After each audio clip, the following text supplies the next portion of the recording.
Yes, ma'am. So after going through the things you've gone through this night, what do you feel like you learned from the experience? The main thing that I have learned is that the way that I view myself has a lot to do with what I really want to accept. So I didn't think that I had low self-esteem. I didn't think that anything that happened in my childhood still stuck with me. But as I wrote this book, I realized that I remembered verbatim specific situations ever since I was a kid, so it was clearly still tormenting me. So I had to grow through those things and reflect on my life. And the main thing that I learned was to continue to keep God first so that I can remember who I am. Because when you forget who you are, you will literally fall for anything. Because the devil comes in pretty packages. He doesn't look scary until he gets close enough to you. So that was the main thing I learned. Good question. Yes, ma'am. Did you, growing up as a kid, did you ever go to church? You said what? Growing up as a child, did you ever go to church? On holidays. My mother had a lot of church hurt. Her mother was very heavy in the church and still is, so she always felt like church came before her, and a lot of things happened to her as a child that my grandma missed. So my mom kept us out of church because she didn't want to miss anything with us, but she still missed a lot. Good question. Anybody else? Yes, ma'am. How was your relationship with your mother in that situation? In this situation, Like just okay, so period ending up until now.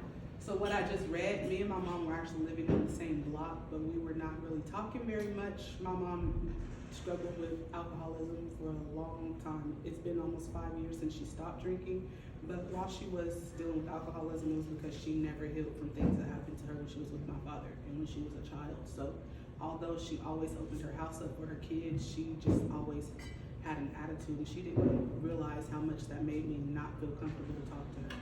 So when this happened to me, I actually called my mother. Well, he took my phone and called my mother to bash me, and my mom could hear him choking me in the background. So she ran to my house, and that's how I got away. When she came to my house, she took me to my brother's house, and he followed us to my brother's house with a car full of people and a gun trying to kill me. The police tapped the gun out of his head. I went to a shelter, and they let him out 2 hours later. He broke my door down, but I wasn't there. But my mom was there the whole time, and she helped me. I left all my stuff in my house, and she went to my house and got everything out, put it in a, what is it?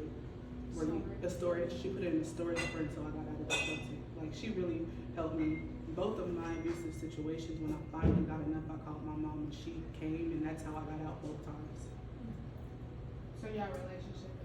Yeah, so now that I'm in Kansas City, my mom comes 2 times a year every time I do Kansas City Fashion Week, because she stays for a week to watch the kids, and she calls or texts to check on me a few times a week, and I call her, and my mom, she saw a lot happen to me that she didn't think would ever happen to her kids. She thought that she protected us, and she realized that she didn't, so she's kind of still dealing with depression from that. So she doesn't really like company. She doesn't really talk to anyone very much, but she is a good listener now. So if I need to talk and I need to talk to her, she'll listen, but she still has a lot of guilt. She'll call me sometimes and tell me about things she feels guilty about. So she's still working through that.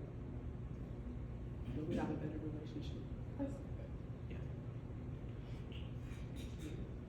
Any other questions? No?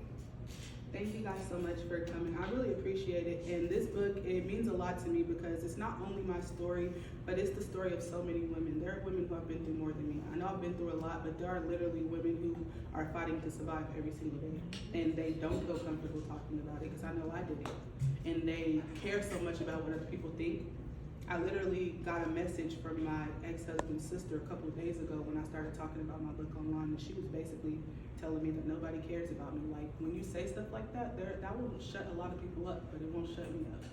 There are a lot of women who need to hear this so that they can know that they can get out, so that they can know that they can be free, they can know that nobody can scare them out of getting away.